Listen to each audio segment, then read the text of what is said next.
What's up, everybody? Finally going through these learning guide videos. My bad. This is Unit 9.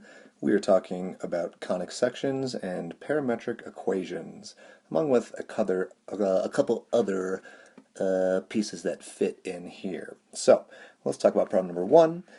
First thing we want to do is write the equation of the conic in standard form. If you look at this, notice that we have a squared y term, but we do not have a squared x term. That should be telling you that this is a parabola.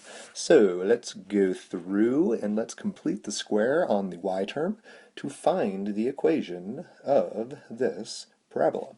So what I'm going to do first is I am going to move both of those pieces to the other, to the other side over there. So I'm going to add 2x, and I am going to subtract 31, and that will equal y squared plus 10y.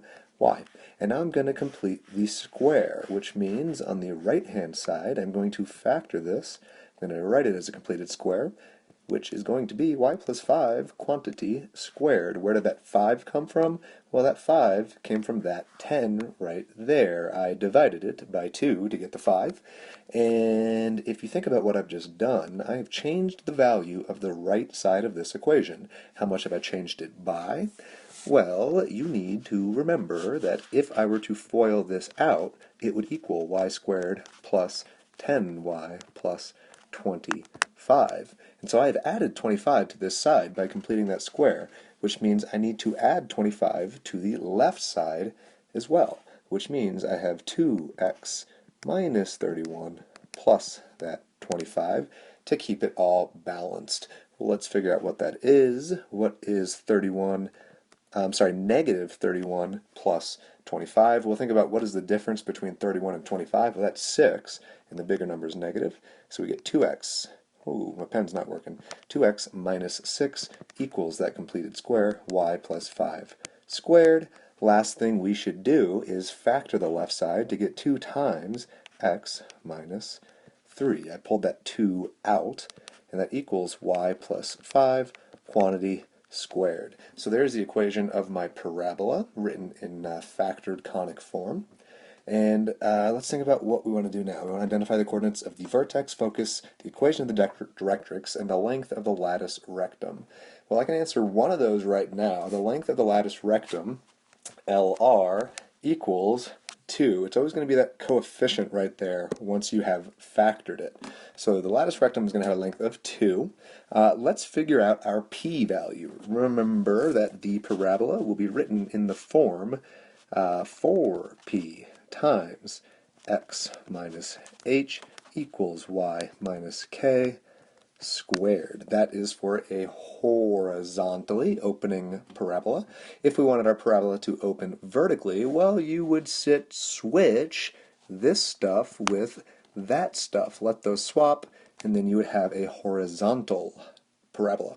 So, what can I take from this? Well, I can identify then that my vertex is going to have the coordinates positive 3 for my x value and negative 5 for my y value, going off of that factored form. What else can I do? Well, I can identify my p-value, because I know my equation is in this form with that 4p right there. So I know that that coefficient of 2 has to equal 4p, which means 2 over 4 is p. 2 over 4 is the same as 1/2. I divided by 4 on both sides. So p is 1/2. Remember what p is. P tells you the distance from the vertex to the focus. And we're going to sketch the graph of this conic section. So let's go ahead and start that for now. Again, it is horizontal. My vertex is at 3, negative 5. So that should tell you something about how you draw these axes. I'm going to draw mine like that. Let's go 1, 2, 3, 4, 5 for negative 5. Let's go 1, 2, 3 for positive 3. There's my vertex. Which way is this parabola going to be opening? Well, this parabola is going to open to the positive direction because my p-value is positive, which means it's going to open up to the right, something like that. and something like that. And I don't know where it's going to cross the x-axis necessarily. You could absolutely figure it out. In this case, I don't know, and so I'm going to leave it like that for now, and let's figure out what else we know. Well, we've identified our p-value as 1/2, which means if our vertex is right here with an x value of 3, I need to go an additional 1/2 in the right direction.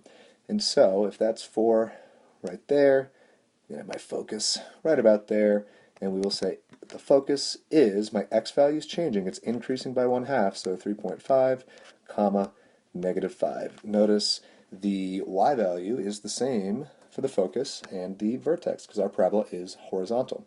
Well, what else do we need? We also need a directrix, and a directrix will be that p-value in the opposite direction. So since I went right for my focus by 1/2, I need to go left to get my directrix from 1/2, and so that's going to go right in the middle right there. And so it's all pretty closely packed together, but there I know the equation of my directrix is x equals 2.5. X equals because it is a vertical line, and 2.5 because it is 1/2 our p-value to the left of 3. So there you have that. Is there anything else we need to do? Let's see. We got the vertex, we got the focus, we got the directrix, we got the latus rectum. Write the equation in standard form. We did that, and we sketched the graph and showed everything we want to see. So there you have it. We are done, and that is all.